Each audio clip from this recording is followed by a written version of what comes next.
கொண்டு வரும்போது மேலப்பாளையத்துக்குள்ள நுழைய போறான் சீமானவனை தடைய போட்டாங்க.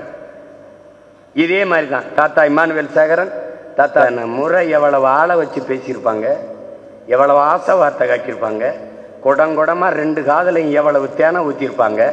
தொடங்கும் போது 1000 crores 1000 கோடி. நீ ஏன்டா போய் நம்பிக்கிட்டியா? பிஜேபி வந்துடும், காங்கிரஸ் வந்துடும், கொடுங்கும். பிஜேபி கால் உண்ட விட மாட்டோம். பேசுறவன் யாரா? திராவிட. அவன் ஏன்டா கால் உண்றான்? இவன் தான் தோல் மேல தூக்கிட்டு வரானே. RSS ராஜ்நாத் சிங் பேசிட்டு இருக்கா இல்லையா? இந்த செல்லா காசு 100 ரூபாய் காசை வெளியிட்டு இருக்கா இல்லையா? பயலுக நினைச்ச இப்ப என்ன? எப்படி இவ்வளவு ஓட்டு வந்துச்சு? எப்படி இவ்வளவு ஓட்டு வந்துச்சு? நீ 6 மணி நேரமா என்னலைய ஓட்ட அப்படி இருந்தே இவ்வளவு கொடுமை. ஆனா எங்கிருந்தோ எனக்கு ஆயிரக்கணக்கான கோடி பணம் வருது. அது எனக்கும் தெரியல, என் கட்சியில் இருக்க பிள்ளைகளுக்கும் தெரியல, ஆனா எவனுக்கும் தெரியும். எதற்காக? இந்த ஒரு சீட்டு 2 சீட்டை வச்சு என்ன பண்ணுவேன்? அவரோடு சேரலாம், இவரோடு சேரலாம். நமக்கு இருக்கிற நெருக்கடி. தனியா நின்னா எத்தனை நாளைக்கு தனியா நிற்பிய? உங்க ஆளுகள்லாம் தோன்ற மாட்டாங்களா? ரொம்ப அக்கறை, நம்ம மேல அன்புல சொல்லுவாங்க, ரொம்ப அக்கறையா இருப்பாங்க. சரி, யாரோடாவது கூட்டணி வைக்கலாம்னா, நீங்க தனியா நிக்கிறதானே உங்களுக்கு சிறப்பு, தனியா நிக்கிறதானே உங்க வலிமை, ஏன் கூட்டணி வைக்கிறீர்கள்னு கேட்பாங்க. இப்ப என்னதான் செய்ய சொல்றாங்க இவங்க? பட்னியா கிடந்தா சாப்பிடாம இருக்கீங்களே, பசியோடு இருக்கீங்க, சாப்பிட்டா என்ன இப்படி சாப்பிட்டுக்கிட்டு இருக்கீங்க, உடம்பு பெருத்துருச்சுன்னா என்ன ஆயிருதும்பாங்க. இது மாதிரி இது ஒரு கூட்டம். நமக்கு ஒரு கோட்பாடு இருக்கு, நமக்கு ஒரு கொள்கை இருக்கு, ஒரு கனவு இருக்கு. அந்த கனவு நாமே உருவாக்கியதல்ல, நீண்ட காலமாக நமது இன முன்னோர்கள் தூக்கி சுமந்து வந்த கனவுதான். அவர்கள் பகுத்து வைத்த கனவுதான். அவர்கள் பயணித்த பாதைதான், பயணம்தான். அவர்கள் தொடங்கினார்கள், தொடரவில்லை. நாம் தொடங்கவில்லை, அதை தொடர்கிறோம். ஏனால் பயணம் புனிதமான பயணம், உயர்ந்த நோக்கத்தை கொண்ட பயணம். அதை இடை நின்று விடக்கூடாது என்பதற்காகவே நாம் இதை செய்கிறோம். நம் தாத்தா வீட்டை கட்டிவிட்டு பாதியிலே விட்டுவிட்டு இறந்து விட்டார் என்றால் அந்த வீட்டை நாம் பேரப்பிள்ளைகள் வந்து கட்டி முடிப்பதில்லையா? அப்படித்தான் இந்த தமிழ் தேசிய அரசியல் கோட்டையையும் நாம் கட்டி முடிக்க வேண்டிய அவசியம் இருக்கிறது. இதிலே நம்மிடத்திலே இருக்கிற குறைகள், அது பலவீனங்கள் என்றால், நம்மகிட்ட பணம் இல்லை, பொருளாதார வலிமை இல்லை, நமக்கு ஒரு பாரம்பரியம் இல்லை. நம்ம ஒரு கட்சியிலிருந்து அந்த கட்சியை பிரித்து கொண்டு பல லட்சக்கணக்கான தொண்டர்கள், மாவட்ட செயலாளர்கள், தொகுதி செயலாளர்கள் அப்படிலாம் நம்ம கூட்டிகிட்டு வரல. ஒன்றிச்சு அப்படி வரல. கரைவேட்டே இல்லாத ஒரு கட்சி ஆரம்பிக்கப்பட்டிருக்குன்னா அது நாம் தமிழர் கட்சி தான். எத்தனையோ கட்சிகள் இருந்திருக்குது. அறைக்குள்ளிருந்து பேசி உருவாக்கியிருப்பாங்க. சிறைக்குள்ளிருந்து உருவாக்கப்பட்ட ஒரு கட்சி நாம் தமிழர் கட்சி தான். ஆமாம், பல முறை என்னுடைய அண்ணன் தமிழன் தொலைக்காட்சி உரிமையாளர் கலைக்கொட்டு உதயம் என்ன சொன்னார், நீங்கள் ஒரு தலைவராய் கட்சி சொன்னார். அப்போ நான் திரைப்படம் தான் எடுத்துக்கிட்டு இருந்தேன். நாங்கள் பெரியாரிய மார்க்சிய மேடைகளில் அடிக்கடி போய் பேசுகிறது, அண்ணல் அம்பேத்கரிய கூட்டங்களில் பேசுகிறது, இதெல்லாம் தொடர்ந்து பண்ணி கொண்டு இருந்தோம். அந்த அப்போ எங்கள் மாமா என்னை கூப்பிட்டு, மருமகனை இதெல்லாம் ஒன்றும் சரியாக வர மாதிரி இல்லை, நம்மளே ஒரு கட்சி ஆரம்பிச்சிடலாம் மருமகனை, நீ விசாம தலைமையேற்று ஒரு கட்சியை உருவாக்க அப்படின்னு. நான் எங்கள் மாமாட்ட, என்னமாம்மா நீங்கள் பைத்தியமா மாமா, என்னமாம்மா நீங்கள் நான் நல்லா படம் எடுத்து பொழைச்சி இருக்கிறத கெடுக்கிறீங்கன்னா. கடைசியாக காலம் நம்மை கொண்டாந்து இந்த இடத்துல நிறுத்திட்டது. என்ன இதில் எது நம்முடைய வலிமையற்ற தன்மையோ அதை வலிமையாக மாற்றுவதற்கு நம்ம வேலை செய்யணும். நம்மளை எந்த ஊடகமும் ஆதரிக்கலை, நம்மளை பற்றி எழுத தயாராக இல்லை. 40 இடத்துல 20 பெண்களுக்கு கொடுக்குறாரு, 234 117 பெண்களுக்கு சம வாய்ப்பு தர்றாரு. இந்த ஒடுக்கப்பட்ட நிராகரிக்கப்பட்ட தமிழ் சமூகங்களுக்கு முன்னுரிமை கொடுக்குது இந்த கட்சி. ஆதி தமிழ் குடிகளுக்கு தேவேந்திரர், பறையர், இந்த சமூகங்களுக்கு பொது தொகுதியில இடம் கொடுக்குது. ஒரு தொகுதி 2 தொகுதி இல்லை. சட்டமன்றத்தில் 2016 22 தொகுதி, 21 16 தொகுதி கொடுத்தோம். 40 பாராளுமன்றத்தில் 2 பொது தொகுதி தேவேந்திரருக்கு, வடக்கு பறையருக்கு 1 தொகுதி கொடுத்தோம். இதையெல்லாம் எடுத்து பேச இங்கே யாருக்கும் மனதில்லை, பாராட்ட மனதில்லை. சுற்றுச்சூழல் பல ஆயிரக்கணக்கான லட்சக்கணக்கான பனை விதைகளை நட்டு பனை உயர்ந்து வளர்ந்து நிற்பதையெல்லாம் இவர்கள் பார்க்கிறார்கள். ஆனால் பேச இந்தியாவில் ஒரு அரசியல் கட்சி அதிகமாக குருதியை கொடையாக கொடுத்திருக்கிறது என்றால் அது நாம் தமிழர் கட்சி மட்டும்தான். நீங்கள் எல்லா அரசுலையும் பாராட்டு சான்றிதழ் வாங்கியிருக்கு, அதிகமாக குருதி கொடுத்து. இதே ராமநாதபுரம் மாவட்டத்தில் ஒரு விபத்து, இரவில் மருத்துவர்கள் அழைச்சி செய்தி போட்டு உடனே போய் ரத்தம் கொடுக்கிற பிள்ளைகள் நாம் தமிழர் பிள்ளைகள். ஏனென்றால் நள்ளிரவில் கூட போய் அவன் ரத்தம் கொடுப்பான், அந்த தகுதியை வைத்திருப்பான். ஏனென்றால் அவன் தண்ணி அடிக்காமல் படுத்திருப்பான், அதனால அவன் எந்த நேரத்திலும் போய் கொடுப்பான். ஏன் நாங்கள் ரத்தம் கொடுக்கிறோம்? ரத்தம் சிந்தி எங்கள் இன விடுதலைக்கு போராடினோம் என்பதை உணர்த்த, சாதியை ஏற்றதாழ்வுகளை சம்மட்டியால் அடித்து தகர்த்து ஒரு சமத்துவ சமூகம் படைக்க எங்களுக்கு இருக்கிற கடைசி கருவி ரத்தம் தான், எங்கள் ரத்தம் தான்.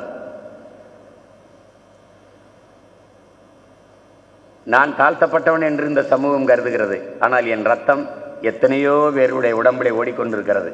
இஸ்லாமிய ரத்தம் இந்துக்கு, இந்து ரத்தம் இஸ்லாமியருக்கு, பறைய ரத்தம் படையாட்சிக்கு, படையாட்சி ரத்தம் பறையருக்கு, பல பேருக்கு போகிறது. விபத்திலே அல்லது காயம்பட்டு மருத்துவமனையில் படுத்திருக்கும் போது ரத்தம் செலுத்தியாக வேண்டும் என்றால் செவிலியரிடத்திலே, மருத்துவரிடத்திலே எவரும் சொல்வதில்லை, நான் தேவர், எனக்கு தேவர் ரத்தத்தை ஏற்றுங்கள் என்று யாரும் சொல்வதில்லை. நான் கோனார், நான் நாடார், நான் செட்டியார், எனக்கு என் சாதி ரத்தத்தை ஏற்றுங்கள் என்று சொல்லவில்லை. எப்படியாவது ரத்தத்தை ஏற்றி காப்பாற்றுங்கள் என்றுதான். அது எவன் ரத்தமாக இருந்தாலும் பரவாயில்ல. அதனால்தான் உங்கள் பிள்ளைகள் நாங்கள் சொல்லுகிறோம், என் உடன் பிறந்தார்களே, உலகத்தீர்களே, சாதிக்கு இரத்த வெறி உண்டு, ரத்தத்திற்கு சாதி வெறி கிடையாது. எங்கள் ரத்தம் எல்லோரு உடம்பிலும் ஓடுகிறது. நாங்கள் தான் உண்மையான சமத்துவவாதிகள். அதனாலதான் இங்கே தமிழ்நாட்டில் மட்டும் இல்லை, இந்தியாவில் எல்லா மாநிலத்திலும் கொடுக்குறோம், உலகத்தில் எல்லா நாட்டிலையும் கொடுக்குறோம். அரபு நாட்டில் கொடுக்குறோம், ஆப்பிரிக்காவில் கொடுக்குறோம், ஆஸ்திரேலியாவில் கொடுக்குறோம், அமெரிக்காவில் கொடுக்குறோம், ரஷ்யா, எல்லா நாட்டிலையும் எங்கள் பிள்ளைகள் ரத்தம் கொடுப்பார்கள்.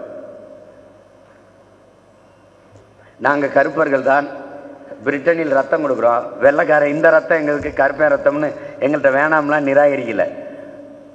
யாரு மேலே கீறினாலும் ரத்தம் ஒன்று தான். ஆக மொத்தம் நீ நானும் 10 மாதம்தான். தாத்தா பட்டுக்கோட்டை பாடின மாதிரி அந்த சமத்துவ சமூகம் படைக்க, ஏற்றதாழ்வற்ற ஒரு சமூகம் படைக்க நமக்கு இருக்கிற இறுதி வாய்ப்பு நம்முடைய அரசியல் வெற்றி தான். நாம் தமிழர்கள் என்கிற உணர்வை இழந்ததாலேயே நாம் உரிமையை இழந்தோம். உரிமையை இழந்தனால் என்ன, தமிழர்கள் என்ற உணர்வை இழந்தனால் என்ன அர்த்தம்? முதல்ல வலிமையை இழந்தோம். சிறு சிறு குழுக்களாக பிளந்து பிரிந்தோம். தேவர், தேவேந்திரர், நாடார், கோணார், உடையார், முதலியார், பிள்ளை, இப்படி பிரிஞ்சோம். சாதிய சமூகங்களா, அதுக்குள்ள இந்து, முஸ்லீம், கிறிஸ்தவர் என்று பிளந்தோம். இப்போ மதம், சாதிய பிளவு. இந்த பிளவு என்ன? ஒரே நிலம், பக்கத்தில் ஒரு வரப்பு, அடுத்த நிலம், இதில் விளையிறது, இதில் விளையிறது, எல்லாம் ஒன்றா தான் விளையிறோம். ஒரு மலை, ஒரு வான், ஒரு கடல், இது காற்று. நான் சுவாசி விடுறேன், நான் பறையேன், என் காற்றை பக்கத்தில் இருக்க நான் சுவாசி விடுற காற்றை தான் படையாச்சி சுவாசிக்கிறார். தேவேந்திரர் நான் சுவாசி விடுற காற்றைத்தான் பக்கத்து இருக்கையில் இருக்கிற தேவர் சுவாசிக்கிறார். மூச்சு காற்று ஒன்றுதான். என் மூச்சை நீங்கள் சுவாசிக்கிறீர்கள், உங்கள் மூச்சை நான் சுவாசிக்கிறேன். ஆனாலும் பகை. இதனால்தான் உலகை கட்டியாண்ட பேரின மக்கள் தமிழர்கள் நாம் வீழ்ந்து விட்டோம். ஒரு இஸ்லாமிய தமிழனை நான் நிறுத்தினால் இந்து தமிழன் வாக்கு செலுத்துவதில்லை. ஒரு இந்து தமிழனை நிறுத்தினால் இஸ்லாமிய தமிழன் வாக்கு செலுத்துவதில்லை. கிறிஸ்தவ தமிழனை நிறுத்தினால் இரு தமிழனும் செலுத்துவதில்லை. கோனார் நாடார் போடுவதில்லை, நாடார் கோனார் போடுவதில்லை. தேவர் தேவேந்திரர் வாக்கு செலுத்துவதில்லை, தேவேந்திரர் தேவர் செலுத்துவதில்லை. படையாச்சி பறையர் செலுத்துவதில்லை. அப்போ படையாச்சிக்கு பறையருக்கு படையாச்சி இல்லை, கவுண்டருக்கு அங்கே இருக்கிறவர் செலுத்துவதில்லை. மாறி மாறி ஒருவருக்கொருவர் வாக்கை செலுத்தாமல் வலிமையை இழப்பதால் எப்படி நீங்க அரசியல் அதிகாரத்தை பெற்று வலிமை அடைவாய்? எப்படி உனக்கென்ற அதிகாரம் வரும்? தேவேந்திரர் சாதிக்கு ஒரு கட்சியை வச்சு ஒரு தொகுதியில் நின்று தேவேந்திரராக வென்றது, தேவராக கட்சியை வச்சு நாட்டை ஆள்வது சாத்தியமில்லை. அதிக எண்ணிக்கையில் வாழ்பவர்கள் படையாட்சி தான், வன்னியர்கள் தான், அடுத்து பறையர்கள் தான். பறையருக்கு கட்சி இருக்குது, நாட்டை ஆள முடியல. படையாட்சிக்கு கட்சி இருக்கு, நாட்டை ஆள முடியல. கவுண்டருக்கு கட்சி இருக்கு, நாட்டை ஆள முடியல. இஸ்லாமிய தமிழனுக்கு கட்சி இருக்கு, நாட்டை ஆள முடியல. இந்து தமிழனுக்கு கட்சி இருக்கு, நாட்டை ஆள முடியல. ஏன் முடியல? ஆனால் ஒரு பெருத்த கூட்டம் சின்ன சின்ன எண்ணிக்கையில் இருக்க கூட்டம் சிறுபான்மை சாதி இடத்துல மண்டிக்கிட்டு 4-3 சீட்டுக்கு போய் நின்று அவன்கிட்ட அதிகாரத்தை கொடுத்துட்டு கைகட்டுது. அப்ப சாதியாக நின்று மதமாக நின்று சாதிக்க முடியாத ஒன்றை உன்னால் சாதிக்க முடியும் என்றால் ஒரே வழிதான் இருக்கு. சாதி சாதியா நின்று சாதிக்க முடியல, என்ன செய்யலாம்? ஒன்னு செய்யலாம். மொத்த தமிழனும் சேர்ந்து ஒத்த தமிழனை நிறுத்தினால் அவன் வெல்லுவான். இந்த நாட்டை நீ ஆள.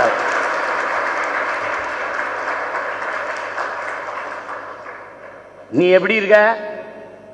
அப்பா 5 ஏக்கர் நிலம் வச்சிருக்கிறாரு. நம்ம 5 அண்ணன் தம்பி. அப்பா செத்துட்டாரு, சொத்தை பிரிக்கிறோம். ஆனா அப்பா சொத்தை அடமானம் வச்சிட்டாரு. 5 ஏக்கரையே அடமானம் வச்சுட்டு போயிட்டாரு. ஏன்? நம்மளை படிக்க வைக்கத்தான் வச்சாரு. இப்ப அந்த சொத்தை நம்ம பங்கு பண்ணோம். அப்ப அண்ணன் என்ன சொல்றாரு? நான் தான் பெரியவன், எனக்கு பிரிக்கும் போது கூட 60 சென்ட் வேணும். அதுக்கப்புறம் இன்னொரு அண்ணன், நான் அதுக்கடுத்து இளையவன், நான் இந்த வீட்டுக்கு பாடுபட்டிருக்கேன், எனக்கு பின்னாடி இந்த தம்பியெல்லாம் படிக்க வைக்க நான் கஷ்டப்பட்டிருக்கேன், அதனால எனக்கு கூட கொஞ்சம் இடம் வேணும். அதுக்கப்புறம் இருக்கிற அண்ணன், நம்ம 5 பேரும் அப்பாவோட 5 ஏக்கர் நிலத்துக்கு அடிச்சுக்கிறோம், சண்டை. ஆனா ஒன்ன மறந்துட்டோம், அந்த இடம் அடமானம் இருக்குன்ட்டு. இப்ப முதல்ல நம்ம என்ன செய்யணும்? 5 பேரும் சேர்ந்து அடமானம் இருக்கிற நிலத்தை மீட்கணும். அப்புறமா யாருக்கு எவ்வளவுன்னு அப்புறம் சண்டை போடணும். இப்ப நம்ம இந்த அதிகாரத்தை பிடிக்கணும். அதுக்கு ஒரே வழி, ஒன்னா நின்று உழைக்கணும். இதை நீங்க கவனிச்சு வச்சுக்கணும். இந்த நிலம் உண்ணுது,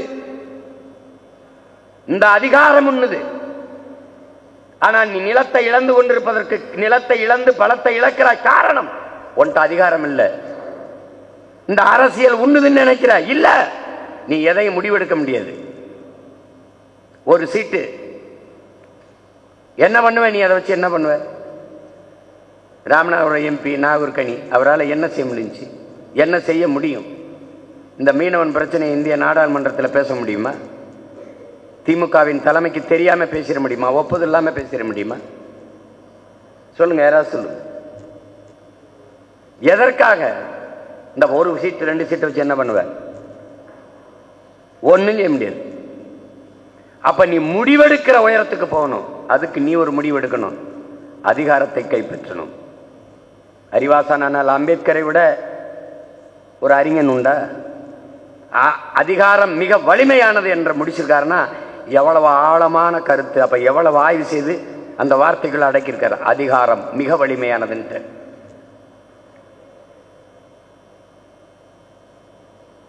இப்ப இங்க எடுத்துக்க, தம்பி கண்ணியில எனக்கு அழைச்சி பேசுறாரு.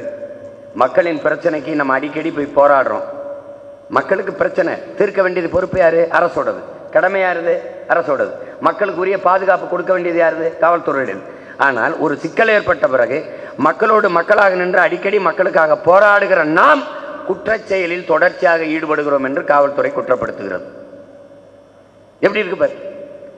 ஒரு மீனவனை சுட்டு கொன்னுட்டாங்க, உயிரற்ற உடல் கரைக்கு வந்துருச்சுங்க. அதை கண்டித்து உடனே போராடாமல், எங்க மீனவனை சுட்டுட்டாங்க, அதுக்கு போராட போறோம், நீங்க அனுமதி கொடுங்க அப்படி காவல்துறையிட்ட அவங்க கொடுக்கிற நேரத்துக்கு பணத்தை எல்லாம் அடக்கம் பண்ணிட்டு அந்த காயம் ஆறின பிறகு, கண்ணீரெல்லாம் காஞ்ச பிறகு மறுபடி போராடுவதா? வலி இருக்கும் போதுதான் கத்த முடியும், வேதனை இருக்கும் போதுதான் ஆள முடியும். அதை விட்டுட்டு நீ என்னத்தை தினம் போராடிக்கிட்டு இருக்கா? குற்ற செயல் என்று சொல்கிறது. எப்படி இருக்கு பாருங்க.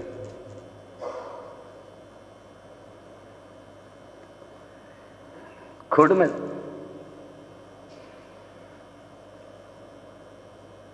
இதை என்னிலும் இளைய என் தம்பிதங்கள் உள்வாங்கிக் கொள்ளணும். ஒரு நாட்டில் நடக்கிற குற்றங்குறைகளை எடுத்து கூறுவதும் உண்மையை உறக்க பேசுவதும் குற்றமாக கருதப்படுமானால் அந்த நாட்டை குற்றவாளிகள் ஆட்சி செய்கிறார்கள் என்று பொருளுங்கிறார். இந்த எட்வர்ட் ஸ்னோடன் என்கிற அறிஞர் என்ன சொல்றான்? நீ இந்த நாட்டில் நடக்கிற குற்றங்குறைகளை எடுத்து பேசுவது, நீ உண்மையை உறக்க பேசுவது குற்றமாக கருதப்படுமையானால் அந்த நாடு குற்றவாளிகளால் ஆட்சி செய்யப்படுகிறான். இப்ப தெரிஞ்சுக்க யார் ஆட்சியில் இருக்கிறான்ட்டு. நீ ஒண்ணுமே செய்ய வேணாம்டா இந்த நாட்டுக்கு, நீ ஒண்ணுமே செய்ய வேணாம். திமுகவை ஒழிச்சிட்டீங்கன்னா நல்ல அரசியல் வந்துடும்டா, நல்ல அரசியல் வந்துடும், நாடு மக்கள் நிம்மதியா இருக்கும். ஒரு நன்மை சொல்லு. என் தம்பி இருக்கான், இமாமே இருக்கான், இங்க இருக்காங்க இஸ்லாமிய பெரியவர்கள்லாம். இஸ்லாமிய மக்களுக்கு என்று திமுக செஞ்ச ஒரே ஒரு நன்மை யாராவது இந்த மேடை வேணா இன்னொரு மேடையில கூட சொல்லு, இல்ல எனக்கு பயிரில கூட பேசி அனுப்பு. இந்த கிறிஸ்தவ மக்கள்கிட்ட கேளு. இந்த கருணாநிதியும் அவர் ஆட்சியும் இந்த கிறிஸ்தவ மக்களுக்கு செஞ்ச ஒரே ஒரு நன்மை, இல்ல ஒட்டுமொத்தமாக நாட்டு மக்களுக்கு செஞ்ச நன்மை ஏதாவது ஒன்று. உலகத்தில் நடக்கிற அநீதியான திட்டங்கள், சட்டங்கள் எல்லாவற்றுக்கும் நீ வேறு தேடி போனால் அது அமெரிக்காவில் இருக்கும். தமிழ்நாட்டில் இருக்கிற சட்டங்கள், திட்டங்கள், கொடுங்கோன்மையான திட்டங்கள், செயல்கள் எல்லாவற்றுக்கும் நீ வேறு தேடி போனால் அது திமுகவில் இருக்கும், கருணாநிதியுடைய கையெழுத்தில் இருக்கும். யாரும் மறுக்கிறதுக்கு இருக்கிறீங்களா? இந்த ஸ்டெர்லைட் அணு உலையை நான் உன்கிட்ட கேட்கிறேன், இந்த திமுக அதிமுகவுக்கு தெரியாம நடப்பட்டுச்சுன்னு நீ நம்புறியா? கச்சத்தீவு கொடுத்தது இந்திரா காந்தி, கொடுக்கும்போது இங்க இருந்தது யாரு? ஐயா கருணாநிதி. தடுக்க முடியாதா? நம்ம இன்னைக்கு அதிகாரத்தில் இல்லை, அவனால பேனா சில வைக்க முடிஞ்சதா? இல்ல பரந்தூர்ல விமான நிலையம் கட்டிடுவாங்களா? விமான நிலையம் சொல்லு, நீ கட்டிட விட்டுருவானா? நான் மேல்மாவில் வந்து அவன் 3000-4000 ஏக்கர் எடுத்து சிப்காட் தொழிற்சாலை தொடங்கிட முடியுமா? ஒரு சிறிய படையை வைத்து ஒரு எளிய பிள்ளைகள் ஒன்று சேர்ந்து இவ்வளவு பெரிய தாக்கத்தை ஏற்படுத்த முடியுமானால், நாட்டை ஆண்டு கொண்டிருந்த நீங்கள் மக்களை திரட்டி போராடி கச்சத்தீவை கொடுக்க கூடாது என்று ஸ்தம்பிக்க உரை வச்சிருக்க முடியாதா? முடியும். ரத்தம் ஒன்னா இல்ல, சிக்கலதான். கண் முன்னே நாம் ஈழ தாயகத்தில் செத்து விழுந்தோம். இவர்கள் இதே அதிகாரத்தில் இருந்தார்கள். கொன்ன காங்கிரஸ், கூட நின்ன திமுக. உங்கள் அண்ணன் சொல்றேன், என் தலைவன் மீது சத்தியம் என்று சொல்றேன், சிங்களனுக்கு கனவில் கூட வராது தமிழர்களை வென்று வீழ்த்தி விட முடியுங்கிற எண்ணம், கனவு கூட வராது. ஆனால் அவனுக்கு இரு கைகளையும் கொடுத்து உதவி, பல ஆயிரம் கோடி பணம் கொடுத்து, 1000 கொடுத்து, பயிற்சி கொடுத்து அவனுக்கு கூட நின்னது இந்தியா. இந்தியானா இந்திய நாடு அப்படி மொத்தமா சொல்ல முடியாதுல்ல. எல்லாரும் சேர்ந்து இருக்கான், வங்காளி இருக்கான், தெலுங்கு இருக்கான், மலையாளி இருக்கான், கர்நாடகா, எல்லாருக்கும் விருப்பம் இல்லை. இந்த நாட்டை ஆண்ட சோனியா காந்தி, ராகுல் காந்தி, அவங்க குடும்பம் சுய விருப்பு வெறுப்புக்கு பழிவாங்கல். இந்த நாட்டில் ஒருத்தனை சொல்றா, மனச்சான்றோட ஒரு மகன் சொல்றான், ராஜீவ் காந்தியை தமிழர்கள் விடுதலை புலிகள் கொன்னுட்டார்கள் பேச இருக்கிற நாக்குல ஒரு நாக்கு ராஜீவ் காந்தி அமைதிப்படை அனுப்பி அப்பாவி தமிழ் மக்களில் 20,000 பேரை கொன்று குவித்தார் என்று குற்றச்சாட்டு வைக்க ஒரு ஆண்மகன் உண்டா? சோனியா காந்தியின் அருமை நண்பர், குடும்பத்தின் நண்பர் நட்வர் சிங் சொல்கிறான், yes yes it's a blunder, wrong, தப்புதான், ஐபிகேப்ப அனுப்பிக்க கூடாது, தவறு. நட்வர் சிங் சொன்ன பேட்டி இருக்கு இங்கிலீஷ்ல, தட்டிப்பார். அந்த செயலுக்கு எதிர்வினைதான் இங்கே ராஜீவ் காந்தி மரணம் அப்படின்னு பேசுனது இருக்கு. அவரை நான் பாராட்டுறேன். ஒருத்தன் சொல்லுவானா? அது வரைக்கும் என் அன்பு மக்களே, என் அருமை தம்பி தங்கைகளே, இலங்கை ராணுவம் நம் மக்களை கொண்டு குவித்ததை விட நம் அக்கா தங்கையை வன்புணர்ச்சி செய்து, கட்டாய கற்பழிப்பு செய்து கொலை செய்ததை விட அதிகமாக இந்திய ராணுவம் நம் மக்களை கொன்றது, நம் அக்கா தங்கையை வன்புணர்ச்சி செய்தது. இந்த மனது எப்படிப்பட்ட எண்ணம் பாரு. அப்பாவையும் அம்மாவையும் மரத்திலே கட்டி வைத்து விட்டு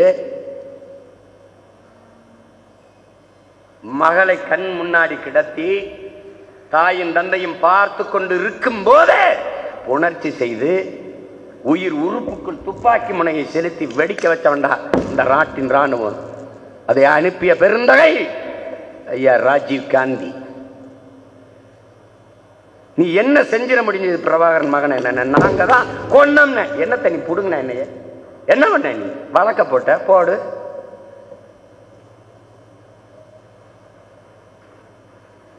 எத்தனை நாளைக்கு நீ நத்த மண்புழு மண்பே புழு ஒண்ணுமே இல்லாம அது எலும்பு நரம்பு இருக்கிற புழு நீ அடிடா வெடிச்சு துடிச்சு போராடும்டா.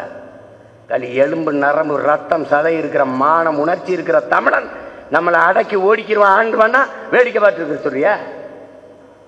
எத்தனை நாளைக்கு இந்த மீனவனை படுகொலை பண்றது, வடைய பறிக்கிறது, படகை பறிக்கிறது, மொட்டை அடிக்கிறது, இதெல்லாம் எத்தனை நாளைக்கு இப்படி பார்த்து இருந்து செத்து போவேன்? உன்னால ஒண்ணும் முடியாது என்றுதான் அவன் உன் கண் முன்னாடி உன் மக்களை கொண்டு குவிச்சான். தமிழன் கிளர்ச்சி செய்ய மாட்டான், எழுந்து போராட மாட்டான். காரணம் இஸ்லாமியன், கிறிஸ்தவன், இந்து, தேவர், தேவேந்திரர், நாடார், செட்டியார், கோனார், படையாச்சி, பறையர் பிளந்து பிரிஞ்சிட்டான், ஒன்னாக மாட்டான். நம்பிக்கை. ஒரு எளிய மகன், ஒரு பின்புலம் இல்லை, எனக்கு ஒரே ஒரு பின்புலம், என்னுடைய தலைவன். எனக்கு இருக்கிற ஒன்றே ஒன்று, என் தாய்மொழி தமிழ், என் உயிர். அந்த உயிர் மூச்சை பேச்சாக்கி இத்தனை லட்சம் மக்களை ஒன்று திரட்டி 36 லட்சம் வாக்கை பெற்று ஒரு எளிய மகன், இந்த மண்ணிலே கால் செருப்பில்லாமல் உலவி திரிந்த மகன் 36 லட்சம் வாக்கை வாங்கி இந்திய கட்சிகளில் ஒரு இடத்தை பிடித்து அங்கீகாரத்தை பெற்று 3வது கட்சியாக தமிழ்நாட்டிலே உருவாக்கி இருக்க முடியுது என்றால், நீ கட்சி தொடங்கி 13 ஆண்டுகள் நிறைவாயிருச்சு. ஆனால் 8 ஆண்டுகள் தான் தேர்தல் அரசியலில். 16 தொடங்கி 24 வரைக்கும் நின்றுக்கு. ஆனால் 26 2026 உருவாக்குவோம் புதிய அரசியல் வரலாறு, படைப்போம் புதிய அரசியல் வரலாறு என்று. ஆட்டம்னா பைனல் ஆட்டத்துக்கு ஒரு திறன் இருக்கும்டா, அதுக்கு ஒரு எக்ஸசைஸ் இருக்கும், அதுக்கு ஒரு வார்ம் அப் இருக்கும், அதுக்கு ஒரு ட்ரெயின் இருக்கும், அதுக்கு ஒரு கான்சென்ட்ரேஷன் இருக்கும். அந்த ஆட்டத்தை 26 நம்ம ஆடுறோம். நாங்க கபடி விளையாட்டு வீரங்க, நான் எங்க அண்ணன்லாம் கடைசி ரைடு வரைக்கும் நம்பிக்கையா படிப்போம்னா அவன் தான்டா வீரன், அவன் தான் வீரன். நம்ம விளையாடுவோம். இந்த விளையாட்டு நம்ம விளையாட்டு, இது நம்ம நாடு, நம்ம மக்கள். நமக்கு ஓட்டு போடாம போயிருக்கலாம், ஊரா இல்ல, நம்ம சொந்தக்காரன் தான், மாமச்சனம் தான். போடல போடல பரவாயில்ல, விடு, போடட்டும் போடட்டும். ஒரு நாள் அவனுக்கு தெரியும் இந்த பிள்ளைகளை விட்டால் நாதி இல்லைன்னு. அது வரைக்கும் களத்தில் நிற்கணும். கடலை விட்டு வெளியேறிடக்கூடாது, ஆட்டத்தை விட்டு வெளியேறிடக்கூடாது, ஆடிக்கிட்டே இருக்கணும், ஆடிக்கிட்டே இருக்கணும். அப்பதான் இவங்களுக்கு ஒரு வாய்ப்பை கொடுத்தா என்னங்கிற எண்ணம் வரும். அந்த நேரம் என்ன பண்ணணும்? பயிற்சி எடுத்துக்கிட்டே இருக்கணும். என் அன்பு தம்பி தங்கைகளே, அருமை உடன் பிறந்த ஆறுகளே, ஒரு மரம், ஒரு கோடாரி 6 மணி நேரத்தில் வெட்டி முடிக்கணும். 6 மணி நேரத்தில் அதை வெட்டி முடிக்கணும். நீ எவ்வளோ நேரம் எடுத்துக்கிடுவ? 6 மணி நேரத்துக்குள்ள வெட்டுவேன். இல்லை, நான் 6 மணி நேரத்துக்குள்ளே வெட்டிடுவேன். ஒரு சில எவ்வளோ நேரத்தில் வெட்டுவேன்? 6 மணி நேரத்தில் எவ்வளோ நேரத்தில் வெட்டுவேன்? 5 மணி நேரம் வெட்டுவேன், இன்னும் 3 மணி நேரம் வெட்டுவேன், 4 மணி நேரம் வெட்டுவேன், இப்படி அப்படின்னு சொல்லிட்டு இருக்கான். நம்மால் வர்றாரு ஆபிரகாம் லிங்கன். நீங்கள் எத்தனை மணி நேரத்துக்குள்ள அந்த மரத்தை வெட்டுவீங்க? 4 மணி நேரம் அந்த கோடாரியை தீட்டுவேன், 2 மணி நேரத்தில் வெட்டி வீழ்த்திடுவேன்றான். இப்ப நம்ம என்ன பண்றோம்? இந்த 8 ஆண்டுகளை அந்த கோடாரியை தீட்டிட்டோம்டா, இந்த 2 ஆண்டுகளை வெட்டி திராவிடத்தை வீழ்த்துறோம்டா. தாண்டா நம்ம கோட்பாடு. நீ ஏன்டா போய் நம்பிக்கிட்டீங்க? பிஜேபி வந்துடும், காங்கிரஸ் வந்துடும், கொடுங்க. பிஜேபி கால் உண்ட விட மாட்டோம். பேசுறவன் யாரா? திராவிட. அவன் ஏன்டா கால் உண்றான்? இவன் தான் தோல் மேல தூக்கிட்டு வரானே, அவன் ஏன் கால் உண்றான்? இவன் தான் பல்லக்கில் வச்சு சுமந்து வாரானே ராசா. ஒரு வீரமான ஆண்மகன். இங்க பாரு, உனக்கு ஒண்ணு சொல்றேங்க. மன்னர் கட்டபொம்மர் கோட்டையை விட்டு வெளியேறாரு. போர் பாஞ்சாலங்குறிச்சி கோட்டையை விட்டு வெளியேறாரு. நம்ம பாட்ட வெள்ளையத்தவன் இறந்துறாரு போர்ல. நிக்கிறது சுந்தரலிங்க பாட்டனார் மட்டும்தான். நீ வா சுந்தரலிங்கம் போயிடலான்னு. மன்னர் தலைமறைவாக போகிறார். சுந்தரலிங்கம் ஒற்றை மகன் இந்த இடத்துல நிக்கிறாயா கோட்டை வாசல்ல. சொல்றான், என்னையை தாண்டி தான் இந்த கோட்டையை வெள்ளைக்காரன் தொடணும். ஒற்றை மகனா நின்று 8 நாட்கள் தண்டையிட்டு மாண்டவன் நம் பாட்டன் சுந்தரலிங்கம். நீ சும்மா போட்ட. அப்ப என்ன செய்யணும்? இப்ப பிஜேபி ஏய் என்னை தாண்டி தாண்டா நீ நிலத்துக்குள்ள வரணும்னு நிக்கணும்டா. அவன் தாண்டா வீரன், அவன் தான் வீரன். நீ அதை விட்டுவிட்ட வந்துரும், பிஜேபி வந்துரும். நீ புடுங்கிறதுக்கு அங்க நிக்கிற. நீ எதுக்குடா நிக்கிற? அற்ப பிள்ளைங்க அதிகாரம் இல்லை நாங்களே. நீ வந்து பாருன்னு இருக்க. நீ என்ன பண்ணிட்டு இருக்க? நீ நான் இருக்க வரை பிஜேபி வராது, வளர விட மாட்டேன். அப்படிப்பட்ட ஒரு ஆண்மை தலைவன் தான் எங்களுக்கு தேவைப்படுது. சீமானுக்கு போட்டாவ அப்பி டீமு அது வந்துடும், பிஜேபி வந்துடும். ஏய், என் வீட்டில் சுவிட்ச போட்டா என் வீட்டில் தாண்டா விளக்குறீங்க, என் வீட்டில் சுவிட்ச போட்டா உன் வீட்டில் போடுறாயிருங்க முட்டாப்பள. இதையும் நம்பிக்கிட்டு ஒரு கூட்டம் சீமானுக்கு போட்டா பிஜேபி வந்துடும். இதே 15 வருஷமா சொன்னா 3 முறையும் மோடி வந்துட்டார். நீங்க ஒன்னும் சொல்லலைனாலும் அந்த தோத்தால் போயிருப்பார். மோடி வந்துருவார், மோடி வந்துருவார், மோடி வந்துருவார். இது என்ன தெரியுமில்ல உனக்கு? நம்ம அம்மா நம்ம அத்தை எல்லாம் சின்ன பிள்ளைக்கு சோறு ஊட்டும்போது பார்த்தீங்கன்னா அப்படி பருப்பு சோறை பிசைஞ்சிக்கிட்டு இருப்பாங்க. நாங்கள் இங்கிட்டு படிச்சுக்கிட்டு தெரியும். இது வந்துட்டு சாப்பிடு சாப்பிடு சாப்பிடு சாப்பிடு. நிலவை காட்டியும் சோறு விட்டலாம், மயிலை காட்டியும் சோறு விட்டலாம், பாட்டு பாடியும் சோறு விட்டலாம், குயிலை காட்டியும் சோறு விட்டலாம். பூச்சாண்டி வருவேன், பிடிச்சி கொடுத்துருவேன். திருட்டு போய் வருவேன், பிடிச்சி கொடுத்துருவேன். அந்த பூச்சாண்டி தான் இந்த மோடி பூச்சாண்டி. அவர் தான் 13 முறை வந்து தோத்து போனார். ஒண்ணும் முடியல. அவ இல்ல இருக்க வைத்தவர்கள் இந்த திராவிட திருவாளர்கள். அவரே சொல்ற RSS ராஜ்நாத் சிங் பேசிட்டு இருக்கா இல்லையா? இந்த செல்லா காசு 100 ரூபாய் காசை வெளியிட்டு இருக்கா இல்லையா? என்ன சொல்றாரு? இந்தியா முழுமைக்கும் வாஜ்பாய் ஆட்சியை 5 ஆண்டுகள் நிரந்தரமாக ஆட்சி செய்ய வைத்து பிஜேபியை இந்தியா முழுமைக்கும் வேறுண்ட வைத்த பெருமை அந்த தகுதி இந்த கருணாநிதிக்கு உண்டுன்னு. நீ அவர் பிஜேபி எதிர்ப்பாருன்ட்டு பிஜேபி 100 விழுக்காடு இருந்து, கட்சியின் தலைவர் ஸ்டாலின் எங்க கட்சியில 90 விழுக்காடு இருந்துங்கிறாரு. இதுல என்னடா வேறுபாடுகின்ற? முன்னாடி உட்கார்ந்து என்ன மதம்னு கேட்டு கட்சியில சேர்க்கிறவங்க நீ சொல்றாரு 90 விழுக்காடு இருந்து எப்படி கண்டுபிடிச்சீங்க? நாங்கள் பெரியாரின் கோட்பாட்டை ஏற்றவர்கள், பேரறிஞர் அண்ணாவின் வழிவந்தவர்கள். எங்களுக்கு சாதிய மதங்களை தாண்டி மானுடம்தான் எங்கள் பார்வை. எங்களுக்கு சமத்துவ சமூகம் படைப்பது, சமதர்மம், சமூக நீதி எங்கள் கோட்பாடு. நாங்கள் மதம் பார்த்தோ சாதி பார்த்தோ நாங்கள் அப்படி மானுடர்களை பிரிக்க முடியாது, அது எங்கள் கோட்பாடு அல்ல என்று பேசி இருக்கணுமா? பேசியிருக்க கூடாதா? அப்ப வர்றவன மனிதனா முஸ்லிமா முஸ்லிம் முஸ்லிம் அப்படின்னா எப்படி இருக்கு பாருங்க. 40 சீட்ல 5 இடம் இஸ்லாமியர்கள் கொடுத்த மகன் இங்கே 40 சீட்ல ஒரு இடம் கூட கொடுக்காம ஒரே ஒரு இடம் கூட்டணிக்கு நவாஸ்கனிக்கு ராமநாதத்தில் கொடுத்து ஒதுக்கி விட்ட திமுக. திமுக இவர்களுக்கு பாதுகாப்பு பேராரன். இன்னும் இந்த மக்கள் நம்பிக்கொண்டலைகிறார்கள். இஸ்லாமிய சிறை கைதிகள் 2021 தேர்தலில் வாக்கு சேகரிக்கும் போது ஐயா ஸ்டாலின் அவர்கள் பேசியது, அப்பாவி, நன்றாக கவனிக்கணும், அப்பாவி இஸ்லாமிய சிறை கைதிகளை விடுதலை செய்ய எனக்கு வாக்கு செலுத்துங்கள் பேசியது இருக்கு. ஆட்சிக்கு வந்த பிறகு நான் தொடர்ச்சியாக இஸ்லாமிய சிறை கைதிகள் விடுதலைக்கு ஒவ்வொரு ஊரா பேசி கொண்டு வரும்போது மேலப்பாளையத்துக்குள்ள நுழைய போறான் சீமானவன தடைய போட்டாங்க. இதே மாதிரி தான் தாத்தா இமானுவேல் சேகரன், தாத்தா தெய்வ திருமன் முத்துராமலிங்க தேவர், இந்த 2 பேர் நினைவு காரணம் காட்டி உள்ள நுழையக்கூடாது. மேலப்பாளையத்தில் சீமான் பேசினால் பிஜேபி கூட்டத்துக்கு அனுமதி கேட்குதுன்னு குடுப்பா. நான் என் கருத்தை பேசுறேன், அவங்க கருத்தை பேசணும், குடு. அதான ஜனநாயகம். இல்ல அது பிரச்சனை ஆயிரும். இதை சொல்றதுக்கு எதுக்குடா அரசு, இதை சொல்றதுக்கு காவல்துறை? வெளியில வந்தா இப்ப 144 தடை எதுக்கு போட்ட? வீட்டுக்குள்ள கதவை பூட்டிட்டு பத்திரமா இருங்க, அப்பதான் பாதுகாப்பா இருப்பீங்கன்னு போலீஸ் சொல்றதுக்கு போலீஸ் வேட.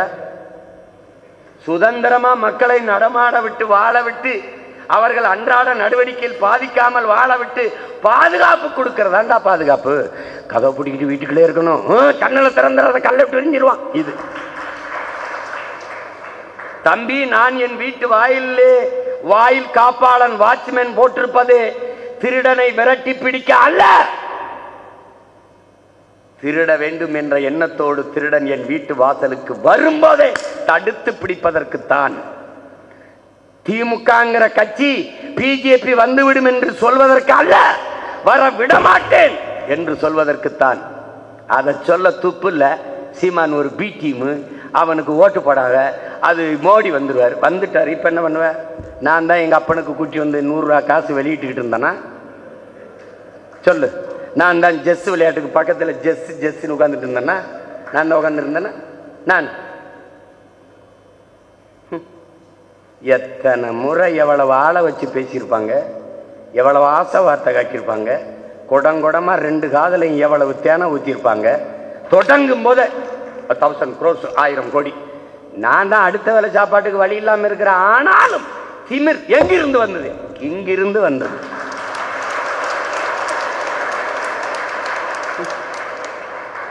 இவங்களா நாங்கள் பணங்காட்டு நரி, சலசலப்புக்கு அஞ்ச மாட்டோம்னு. அவனுக்கு தெரியாது பணங்காடே நான் தான்.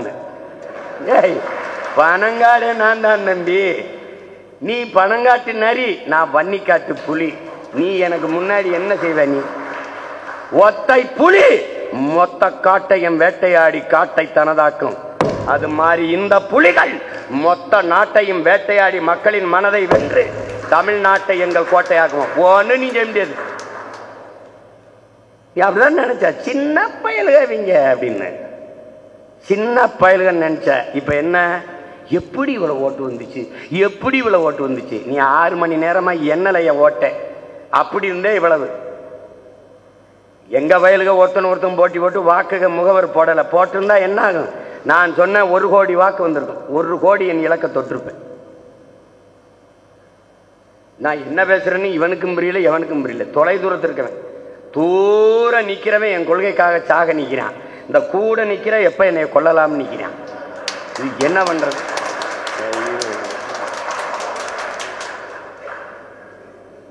இதுல அண்ணே அவர் போயிட்டாருனே, இவர் போயிட்டாருனே. நாங்க ஒரு கோட்பாட்டை ஏற்றிருக்கிறோம். என் உடன் பிறந்தார்கள் இது உள்வாங்கி கொள்ளணும். கட்சியில புதுசா வந்தா ஒருத்தர் வாங்க வாங்க வாங்க, ரொம்ப நன்றி ரொம்ப நன்றி வணக்கம் போறாரு. சரி போங்க போங்க போங்க, ரொம்ப ரொம்ப நன்றி வணக்கம். இவ்வளவுதான் எங்க கோட்பாடு. அவரை பிடிச்சு தொங்குறதெல்லாம் கிடையாது. ஒரு மரம் நிறைய கிளைய விட்டு இலைய இருக்குது.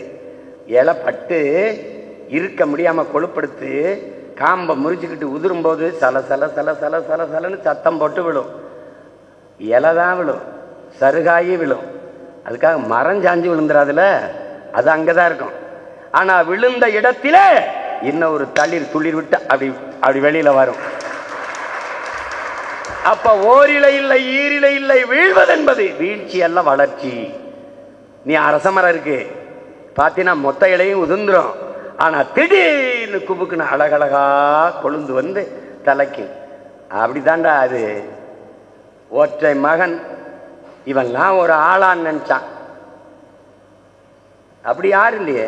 நம்மளை போல இங்க அரசியல் கட்சி தொடங்கியது யாரும் இல்லையே வரலாறுல. ஐயா விஜயகாந்த் வந்தாரு, 40 ஆண்டுகள் நடிச்சு நன்கு அறியப்பட்ட திரைக்கலைஞன். ஐயா எம்ஜிஆர் வந்தார், காங்கிரஸ்ல இருந்து திமுகவுக்கு வந்து அங்க இருந்து பொருளாளராக இருந்து எம்எல்ஏவா இருந்து திருப்பி போய் தனி கட்சி ஆரம்பிக்கும் போது புகழ்பெற்ற நடிகர். அவரை தெரியாதவங்க இருக்க முடியாது. அம்மையார் ஜெயலலிதா கட்சி ஆரம்பிக்கல, அவர் கட்சியை எடுத்துக்கிட்டாங்க. யாரு அப்படி வந்தா? யாரு நம்மள மாதிரி சாதியை சொன்னமா, மதத்தை சொன்னமா? இல்லை. இத்து உத்து போன பட்டு போன மொழியின உணர்வு, தமிழர் என்பதை மறந்து கிடந்த மக்கள், நாங்கள் தமிழர்கள் என்ற உணர்வற்று இருந்த மக்களை உசிப்பி நீயும் நானும் தமிழன் என்ற உணர்வு சூடேற்றி ஒன்று திரட்டு கட்டி இத்தனை லட்சம் வாக்குகளை பெற்றிருக்கிறது என்றால் வரலாற்றில் இதைவிட பெரும் புரட்சி எதுவும் இருக்க முடியாது. அப்பா அந்த சூழல்ல நீ ஒண்ணு புரிஞ்சுக்க. நீ மதம் பேசிக் கொண்டிருக்கிறாய், காப்பாற்ற வேண்டும் என்று நினைக்கிறாய். சாதி பேசிக் கொண்டிருக்கிறாய், அதை காப்பாற்ற வேண்டும் என்று நினைக்கிறாய். அந்த பெருமையிலே மூழ்கி திளைக்கிறாய், மயங்கி கிடக்கிறாய். என் அன்பிற்குரியவனே, என் அருமை உடன் பிறந்தவனே, ஒன்று புரி. உலகத்திலே கொடிய போதை சாதி மத போதை, புகழ் போதை தான். இந்த 3 போதை தான் மிக கொடிது. புரட்சியை கட்டுப்படுத்துகிற வீழ்த்துகிற கொடிய ஆயுதமே மது மத சாதி போதைதான். இது நான் சொல்லல, பெரியவர் தமிழரசன் நமக்கு கற்பிக்கிறார். அதான்டான். அதோடு சேர்த்து இப்போது தமிழ் மக்களுக்கு பணம், திரை கவர்ச்சி, 5 போதையை சேர்ந்துச்சு.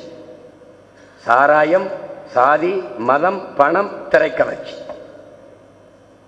இந்த 5 போதைகளும் நம்மளை மயக்கத்திலே வச்சிருக்கு. இதிலிருந்து தமிழ் இளம் தலைமுறையினர் மீளணும், எழணும். நீ ஒண்ணு செய், நீ யாருக்கும் அரசியல் செய்யுங்கிற எண்ணத்தை முதல்ல கைவிடு. நீ உனக்கு தான் செய்யற, நான் எனக்கு தான் செய்யறேன். நாம் எல்லாம் சேர்ந்து நமக்கு செய்யணும். நமக்குங்கிறது நாம பிறந்த பெருமை மிக்க இனத்துக்கு செய்யறோம். இவ்வளவுதான் கோட்பாடு. அதை திரும்ப திரும்ப அண்ணல் அம்பேத்கர் சொல்றார், நீ யாரோ ஒருவனுக்காக வேலை செய்கிறாய் என்ற எண்ணத்தை கைவிடு. நீ பிறந்த பெருமை மிக்க சமூகத்துக்காக உழைக்கிறாய் என்கிற பெருமிதமும் திமிரும் கொள்ளுங்கிற. அதுதான் முக்கியம். சும்மா இமானுவேல் சேகரனுக்கு ஒரு மாலை வச்சுட்டு, தாத்தா முத்துராமலிங்கத்தோருக்கு ஒரு மாலை வச்சுட்டு அதோட முடிஞ்சு. இப்ப சமூக மேம்பாடு, சமூக முன்னேற்றம், எல்லாருக்கும் கல்வி, எல்லாருக்கும் வேலை வாய்ப்பு, இருக்க இடம், படிக்க கல்வி, பார்க்க வேலை, நடக்க பாதை, குடிக்க தண்ணீர், எரிக்க தடையற்ற மின்சாரம் எங்கிருந்து எவன் தருவான்? எவன் தருவான்? உனக்கு என்ன கனவு இருக்கு? ஒரு கனவு சொல்லு. இதை நான் சாதிக்கணும் ஏதாவது இருக்கா? ஒவ்வொரு நாளும் நீ மாலையை வைக்கிற, வணக்கத்தை செலுத்துற, அந்த சமாதியில நின்று எடுத்துக்கிட்ட ஒரு உறுதிமொழி சொல்லு. நீ முதல்ல நீ ஒன்னா இருக்கியா? தேவேந்திரர் நீ ஒன்னா இருக்கியா? தேவரெல்லாம் முதல்ல நீ ஒன்னா இருக்கியா? நீ ஒண்ணு கவனி. நீ இமானுவேல் சேகரனுக்கு நான் வணக்கம் செலுத்தும் போது எண்ணிக்கிட்டு வந்த நானே அன்னைங்களும் ஒரு 150 தலைவர்கள் பதாக வச்சிருக்கேன். 150 கட்சி இருக்கு. அதே மாதிரிதான் 30க்கு வா என்னோட எத்தனை கட்சி வருதுன்னு பாத்துக்க. என்ன கொடுமை! இதை எப்படி ஒண்ணாக்குறது? ஒரு புள்ளியிலையாவது நம்ம ஒண்ணாகணுமா இல்லையா? ஒரு புள்ளியில, ஒரு நோக்கத்துல. அடிமையா இருக்கிற நமக்கு உரிமை இல்ல, நிலம் பறிபோகுது, வட இந்தியா ஏறிக்கிட்டு இருக்கான், வாய்க்கா வரப்புல வரப்பு வட்ட நாத்து நடுற வேலை கூட நமக்கு இல்ல. இன்னும் சொல்ல போனால் சென்னையில பிச்சை எடுக்கிற வேலையை கூட நமக்கு தரவில்ல. பிச்சை கூட இந்திக்காரன் வந்து எடுக்கிறான். சிரிக்காத, தினம் பிச்சை போடுறவன் நான், அதனால சொல்றேன். என் பொண்டாட்டி சில்லறையா 10 ரூபாய் மாத்தி என் தம்பி தினேஷுக்கு இந்த கை பக்கத்துல வச்சு விட்டுறான். தினம் 1000 ரூபாய் அதுல இருக்கு. ஒவ்வொரு நிறுத்தத்துல நான் நிறுத்தும் போது நான் ஏதாவது படிச்சுக்கிட்டு போயிட்டு இருப்பேன், அவன் கிறுக்கு இறங்கி போட்டுருவான். ஒரே ஒரு தங்கச்சி, திருநங்க தங்கச்சி, அவ வருவா. வரும்போது அண்ணனு கும்பிடுவா. அவ மட்டும்தான் எம்ம பிள்ளை, மீதி எல்லாம் இந்திக்காரன். வாய் திறந்து பேசினா எனக்கு தெரிஞ்சிரும்ட்டு பச்சை பிள்ளைகளை தூக்கிட்டு வரும்போது பாவமா இருக்குடே, போட்டு விடுறடே, ஏதாவது போட்டு விடுறா. அன்னைக்கு அப்படிதான் திடீர்னு கையேந்தும் போது என் தம்பி இம்மாயின்னு, நான் 2 தம்பி எல்லாம் உட்காந்துருந்தாங்க. டேய் அவருக்கு ஏதாவது காசு இல்லைண்ணே, இது காசு இல்லைண்ணே, அண்ணா காசு 10 அங்கே. அப்போ ஒரு கோவம் வரும்பாரு, நான் தான் பிச்சைக்கார பையன், எல்லாரும் பிச்சைக்காரன் அறிவு உட்காந்தா இப்போ என்ன பண்ணுறது அவருக்கு? அவர்கிட்ட சொல்லுமா, நாங்கள் உங்களை விட பிச்சைக்காரங்க அப்படின்னு சொல்லட்டுமா? என்னடா சொல்லு நான் இருக்கான். நான் எங்கே போயிட்டான் இம்மாயின்னு? எங்கே போயிட்டான்? அவன் போயிருப்பான். ஏன்னா அவன் புகழை பெருமையாக பேசும்போது போயிடுவான்ல. பின்னாடி உட்காந்துட்டு என்னைய மாதிரியே தடவிட்டுருக்கேன், அண்ணன் அண்ணன் இல்லைன்னு. அதனால எனக்கு இந்த வருங்க ஆரத்தி எடுக்கும்போது நம்ம தான் காசு சட்டப்பையில் வச்சுக்கிறது இல்லை. அம்மா ஆரத்தி எடுக்குது, காசு பொண்ணும். திரும்பி பார்த்தா எவனாவது பக்கத்தில் இருப்பான்றீங்க. ஏய் எங்கடா வந்தவங்கெல்லாம் ஓடி போயிடுவேன். ஏனுங்களே, நம்ம பராரி, நம்மளை விட பராரிகள் பின்னாடி வருது. கொடுமை. ஆனா எங்கிருந்தோ எனக்கு ஆயிரக்கணக்கான கோடி பணம் வருது. அது எனக்கும் தெரியல, என் கட்சியில் இருக்க பிள்ளைகளுக்கும் தெரியல, ஆனா எவனுக்கும் தெரியும். எங்கிருந்தோ வருதுங்க அவருக்கு. ஆனா அதுதான் எங்கிருந்து வருது அது தெரியும். கால கொடுமை கொடுமை. ஐயோ! ஆனா நான் சொல்றேன், சொந்த மண்ணில இருந்து சொல்றேன், நாம வெல்லன். அதுக்கு ஒரே வழிதான் இருக்கு.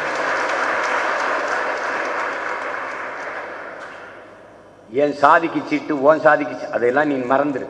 அதெல்லாம் மற்றவன் கொடுப்பான். நான் நிறுத்துறேன். நம்ம நாம் தமிழர் கட்சி நிறுத்தினால் தகுதியான வேட்பாளர் நிறுத்தும்.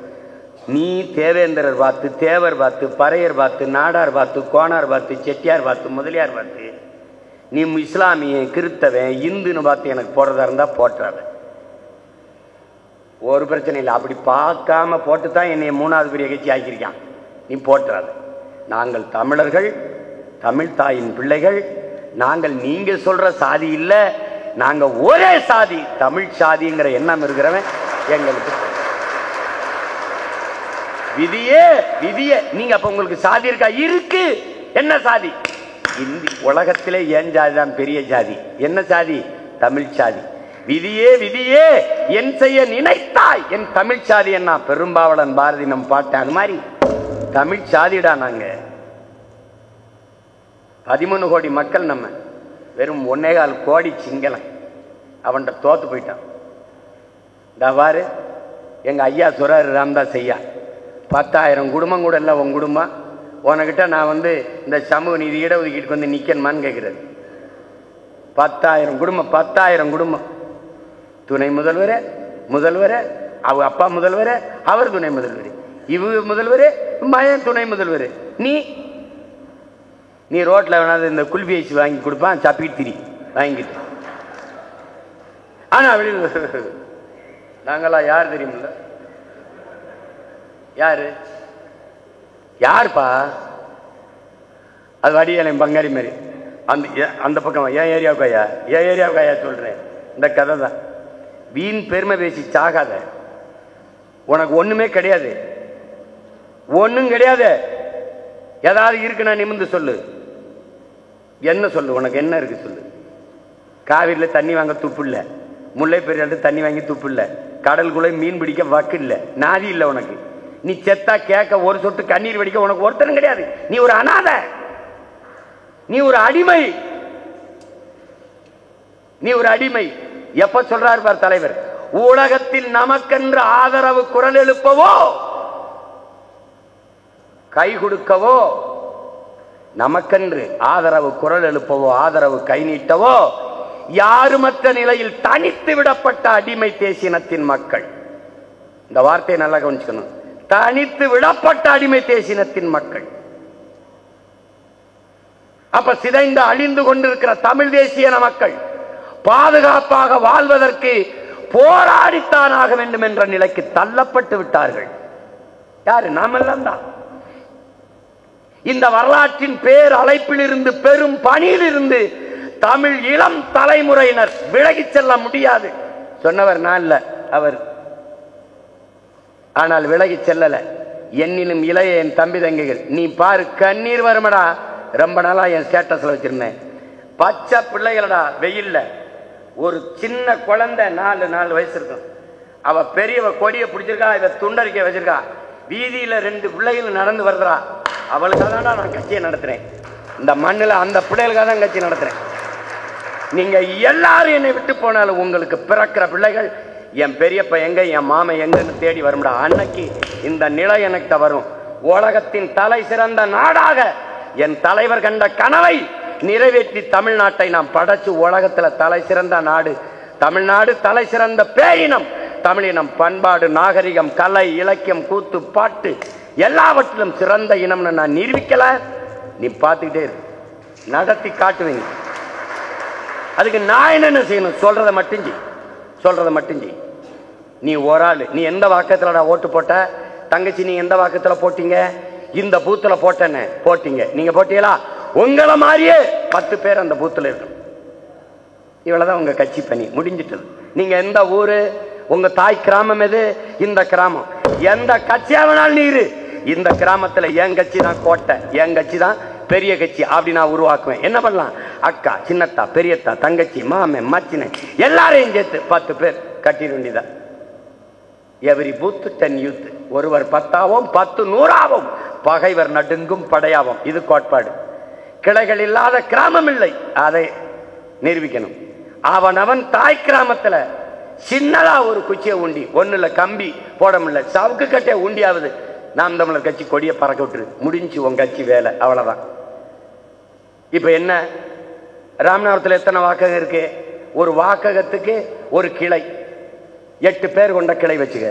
10 பேர் கூட வேணாம், 8 பேர். தலைவர், செயலாளர், பொருளாளர், இணை துணை செயலாளர், துணை தலைவர்கள், செய்தி பிரிவு செயலாளர், 8 பேர். கிளைக்கு ஆண் பெண் அந்த சாதி இந்த எந்த பாகுபாடுல போட்டு கட்டிட்டு 6 கிளை ஒரு ஒன்றியமா வச்சுக்க. 6 கிளை ஒரு ஒன்றியமா வச்சுக்க. இங்க பாரு, 6 கிளை தலைவர், 8 பேரு. 8 40, 6 48. மேல ஒரு ஒன்றிய தலைமை 8, இங்க ஒரு 48, ஒன்றிய தலைமை 8. இப்படியே கட்டிக்கிட்டே வா. எத்தனை கிளைகள் வருது? மொத்தம் 300 வாக்கம்னா எத்தனை கிளைகள் வருது? 300 கிளை. 308 எவ்வளவு எண்ணிக்கை? அப்ப ஒரு ஒன்றியம் 6 கிளை, ஒரு ஒன்றியம். எத்தனை ஒன்றியம் வருது? எவ்வளவு ஒன்றிய தலைமை? பல ஒன்றிய தலைமைகள் சேர்ந்து ஒரு தொகுதி தலைமை. அப்ப 300 பூத்துனா 6 தொகுதியா பிரி. அவ்வளவுதான் வேலை செய்ய முடியும். 50 வாக்கம் தான் ஒரு தொகுதி, அவ்வளவுதான் வேலை செய்ய முடியும். அப்ப 6 தொகுதி தலைமை. இதை சேர்த்து ராமநாதபுரம் தொகுதியே ஒரு மாவட்டம், திருவடானையே ஒரு மாவட்டம், 2 மாவட்டம் சேர்த்து ஒரு மண்டல தலைமை. இதை ஒருங்கிணைக்க ஒரு மாநில தலைமை. பரமக்குடி, முதுகுளத்தூர் 2 சேர்த்து ஒரு மண்டல தலைமை. இதை ஒருங்கிணைக்க ஒரு மாநில தலைமை. இது எப்படி சொல்றது? சேனலைஸ் பண்றது. இங்க இருந்து தொடர்பு, இங்க இருந்து தொடர்பு, இங்க இருந்து தொடர்பு, இங்க இருந்து தொடர்புகள். இந்த அடுக்குகளை கட்டமைச்சுட்டா நம்மளை வீழ்த்த இன்னொரு மகன் பிறந்து கூட வர முடியாது. அவ்வளவு வலிமையான படையாக நம்ம மாறிடும். நீ ஓட்டு கேட்க பரமக்குடியில, முதுகுளத்தூர்ல, ராமநாதபுரத்துல எத்தனை பேரோட போனேன்? அதிகபட்சம் தொகுதியில நான் எல்லா வேட்பாளர் தம்பி தங்கச்சிட்டையும் கேட்டேன். 10 பேர் போயிருப்போம்னே, 15 பேர் இருப்போம்னே. ரொம்ப அதிகமா போனது 20 பேர். 20 பேர் போய் பிச்சை எடுக்கிற மாதிரி நின்னே நம்ம மக்கள் இவ்வளவு ஓட்டு போட்டிருக்காங்கன்னா, ராமநாதபுரம் தொகுதியில ஒரு 300 பேர், ஒன்றிய தலைவர், செயலாளர், பொருளாளர், மாவட்ட செயலாளர், தலைவர், அவர் இவர்னு பெண்ணும் தங்கச்சி இங்கமா நம்ம ஒரு கொடி துண்டறிக்க பிடிச்சுக்கிட்டு வேட்பாளரோட போனோம்னா உண்மையிலேயே மக்கள் நமக்கு பேரெண்ணிக்கையில் வாக்கு தந்து வெல்ல வைப்பார். நீ வாக்கக முகவர் போடாமலே இவ்வளவு வாக்கு. 20 விழுக்காடு கூட நீ போகல. ஒருவேளை 50 விழுக்காடு போட்டிருந்தா என்ன ஆயிருக்கும் பாரு. இப்பவே இந்திய அரசியல்ல பெரிய வியப்பா இருக்கு. 2 முறை நாடாண்ட சந்திரசேகர ராவ், 2 முறை முதலமைச்சராக இருந்த மாயாவதிக்கு இணையாக ஒண்ணுமே இல்லாத ஒரு சின்ன பையன் 8 விழுக்காடு 8.22 வாக்க வாங்கி எவ்வளோ வந்தான். நாம இதை பேசிக்கிட்டு இருக்கோம். நம்மளை சுத்தி அவன் என்ன பேசிருக்கோமா? எப்படிங்க சீமானுக்கு இப்படி இவ்வளவு ஓட்டு வந்துச்சு? ஓட்டு காசு கொடுக்கல, சின்னத்தை கடைசியில தான் கொடுத்தாங்க. மைக்கு கடைசியா தான் சின்னத்தை கொடுத்தாங்க. எப்படி இருக்கு? வேட்பாளர் எல்லாம் புதுசு, எவனும் கிடையாது, எவனும் புதுசு. அவர் மகன், இவர் மகன் 50 கோடி 60 கோடிலாம். என்னை கேட்டான், ஒரு தொகுதிக்கு நீங்க எவ்வளவு செலவு பண்ணிருப்பீங்கன்னு. 5 லட்சம்னு சொன்னேன். பேச அரை மணி நேரம் ஆச்சு. திருப்பி பேச 5 லட்சம். 5 லட்சம் தான் செலவு பண்ணீங்களா? ஆமா. ஏன் இல்ல இல்ல அவ்வளவுதான். உங்களை மாதிரி 50 கோடியில இருந்தா நான் ஒரு தொகுதியை வெல்றது இல்ல, நாட்டையே வென்றிருப்பேன். என்ன செஞ்சிருப்ப?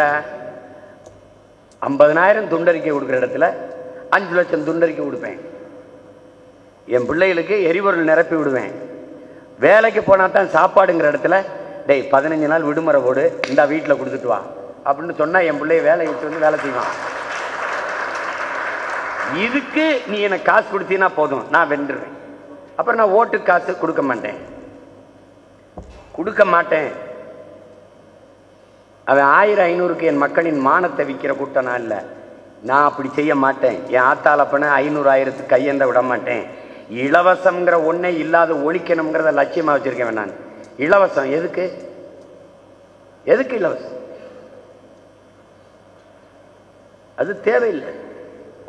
இலவசமா எது இருக்கணும்? அறிவை வளர்க்கும் கல்வி, உயிரை காக்கும் மருத்துவம், உலக உயிர்களின் உயிர் தேவையாக இருக்கிற நீர்.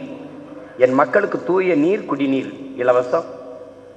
ஆகச் சிறந்த கல்வி, அறிவை, தேசத்தின் குடிகளின் பிள்ளைகளின் அறிவை வளர்க்க வேண்டியது அரசின் கடமை. உயிரை காக்கும் மருத்துவத்தை, தரமான மருத்துவத்தை கொடுக்க வேண்டியது அரசின் பொறுப்பு, கடமை. அதை செய்ய முடியல. எனக்கு நானே மின் உற்பத்தி நிலையம் வைத்துக்கொண்டு உற்பத்தி செய்ய முடியாது. எனக்கு நானே ரோட போட்டு நடக்க முடியாது. இதெல்லாம் செய்யறதுக்கு தான் ஒரு பொதுமையாக ஒரு அரசை நிறுவுறோம் நம்ம எல்லாரும் சேர்ந்து. ஆனால் ரோட்டுக்கு வரி கட்டிடும், மின்சாரத்துக்கு வரி கட்டிடும், அதுபோக கட்டணம் கட்டுறோம், அதை விடுங்க. ஆனாலும் மின்சாரம் முறையாக தடையின்றி கிடைப்பதில்லை, தண்ணீர் கிடைப்பதில்லை. இவற்றையெல்லாம் மாற்றணும். அதை புரிந்து கொண்டு எண்ணிலும் இல்லை என் தம்பி தங்கைகள், அடுத்த சுற்று அண்ணன் பயணம் வருவதற்கு முன்பு 4 தொகுதி தான் கொடுத்துருக்கேன். அந்த 4 தொகுதியை மேற்பார்வையிடுகிற பொறுப்பை என் தம்பி சிவகுமார் மருத்துவர் அவர்களுக்கு கொடுக்குறேன். அங்கே மண்டலத்தை, ராமநாதபுரத்தை மண்டலத்தை தம்பி குமரன் பார்க்குறான்னா, அங்கே முதுகுளத்தூர் பரமக்குடிக்கு ஒரு மண்டல தளபதியை நியமிப்போம். அவர்களை இது பண்ணுவார்கள். இந்த ஒருங்கிணைப்பு இங்கே வெங்குளராஜ் இருக்கிற மாதிரி அங்கே ஒரு மாநில ஒருங்கிணைப்பு போடுவோம். எனக்கு நீங்கள் 6 தொகுதியாக பிரிக்கும் போது எல்லாருக்கும் பகிர்ந்து கொடுங்க. 6 தொகுதி தலைவர்கள், செயலாளர், பொருளாளர் ஒற்றுமையாக இருந்து இயங்குங்க. தம்பி ஒரே ஒரு கோட்பாடு தான் தம்பி. ஒரு தாய் வயிற்றில் நம்ம 5 பேர் 6 பேர் பிறந்தோம் தம்பி. ஒரே வீட்டில் குழந்தைகளாக இருக்கும்போது வாழ்ந்துட்டோம். சின்ன வீட்டில் பெரிய பிள்ளைகளாகி திருமணம் முடித்து வாழும்போது வீட்டில் ஒரே வீட்டில் வாழ இடையூறாக இருக்கு. சின்ன சின்னதாக வீடு கட்டி பிரிஞ்சு போயிட்டோம் வாழ்வதற்கு வசதிக்காக. ஆனால் அண்ணன் பொண்ணுக்கு திருமணம், எல்லாரும் கூடிட்டோம். குடும்பத்தில் மூத்த நம்ம தாத்தா இறந்துட்டாரு, எல்லாரும் கூடிட்டோம். வீட்டில் ஒரு காரியம், வீட்டுக்கு ஒரு பிரச்சனை, கூடிட்டோம். அது மாதிரி நாம் எல்லாரும் தனித்தனி தொகுதியாக இருக்கலாம், தனித்தனி மாவட்டமாக இருக்கலாம். நாட்டுக்கு ஒரு பிரச்சனை, இனத்துக்கு ஒரு பிரச்சனை, ஒன்றா நிற்கணும். ராமநாதபுரம் மாவட்டம் கூட்டம் என்றால் அது முதுகுளத்தூர் கூட்டம், பரமக்குடி கூட்டம், திருவிடானை கூட்டம் அல்ல. அது ராமநாதபுரம் மாவட்ட கூட்டம் தான். அப்படிதான் கூடணும். அதை புரிந்து கொண்டு அண்ணன் பற்ற வைத்த நெருப்பை ஒரு தீக்குச்சி, நான் 36 லட்சம் மெழுகுவர்த்திகளை பற்ற வைத்திருக்கேன், ஒற்றை மகன். நீங்கள் அந்த மெழுகுவர்த்தியை எடுத்து ஒவ்வொருவரும் 10 மெழுகுவர்த்தியை பற்ற வையுங்கள். புரட்சி தீ பற்றி எரியும். நாம் தமிழர் கட்சி ஆட்சி எரியணை இல்லாமல் அவ்வளவுதான். போட்டு போட்டு குழப்பிக்கிறது. உனக்கு வேலை, உன்னோட படிக்கிறவன், படித்தவன், கூட வேலை செய்கிறவன், பணி செய்கிறவன், பொண்ணு கொடுத்தவன், பொண்ணு எடுத்தவன், எல்லாத்தையும் பேசி நமக்கானவர்களாக மாற்றுங்க. நெருப்பை போல மாறுங்க. எதனோடு சேர்ந்தாலும் நெருப்பு தண்ணி இயல்புக்கு மாற்றுவது போல.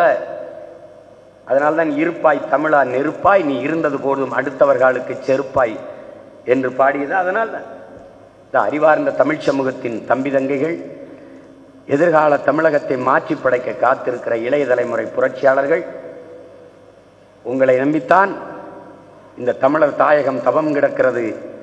தன்னலமற்ற தன்னிகரில்லா ஒரு அரசியல் புரட்சியை முன்னெடுக்க என் அன்பு உடன் பிறந்தார்கள், கிளர்ந்தெழுந்து வாருங்கள். இந்த புரட்சி தீயை, நம் முன்னவர்கள் பற்ற வைத்த தீயை அணையாமல் அடைகாத்த மறவன் நமக்கு கையளித்த கடமை. அவன் கையிலே இருந்த ஆயுதம் அமைதியாக இருக்கிறது. அந்த ஆயுதம் மிச்சம் வைத்ததை அறிவாயுதத்தால் அவன் பிள்ளைகள் வென்று முடிப்போம் என்கிற உறுதியை நாம் ஏற்போம். இப்போது நான் உங்களுக்கு சொல்லிவிட்டேன், வாக்கக வாரியாகத்தான் நீங்கள் கட்டமைக்க வேண்டும். 6 வாக்ககம் ஒரு ஒன்றியம் என்று பிரியுங்கள். ஒரு ஒன்றிய தலைமை கட்டமையுங்கள். நீங்கள் இந்த 50 வாக்ககத்தை ஒரு தொகுதியாக வைத்து பிரியுங்கள். ஒருவேளை 55 வரலாம், அல்லது 45 வரலாம். பிரித்தளியுங்கள். சொத்தை பிரிக்கிறதா நினச்சிக்கிட்டு, ஏதோ உங்கள் அதிகாரத்தை பறிக்கிறதா நினச்சிக்கிட்டு சண்டை போட்டுக்கிட்டு இருக்காது. கேவலம். 100 கிலோவை ஒரு மகன் தூக்கிக்கிட்டு நடக்கும்போது கணம் அதிகம், நடை தடுமாறும், பயணம் நீண்ட தூரம் போக முடியாது, சுகமாக இருக்காது. அப்போ 100 கிலோவை 5 கிலோவாக 20 பேருக்கு பிரித்து கொடுத்தால் பயணமும் சுகமாக இருக்கும், சுமையும் எளிதாக இருக்கும். இதை கவனத்தில் வைத்துக்கொண்டு வேலை செய்யுங்கள். அடுத்த முறை அண்ணன் வரும்போது கட்டமைப்பு முடித்து விட்டது என்று காட்டுங்கள். இருக்கிற எல்லோரையும் ஒன்றிய தலைவர், ஒன்றிய செயலாளர், தொகுதி தலைவர், தொகுதி செயலாளர், பொருளாளர் பொறுப்பில் போட்டு கட்டமைத்து வாங்கி அவர்களை அறிவித்து வேலையை குறித்து பயணிக்க செய்யுங்கள். நம் பயணம் வெற்றியடைய வேண்டும்.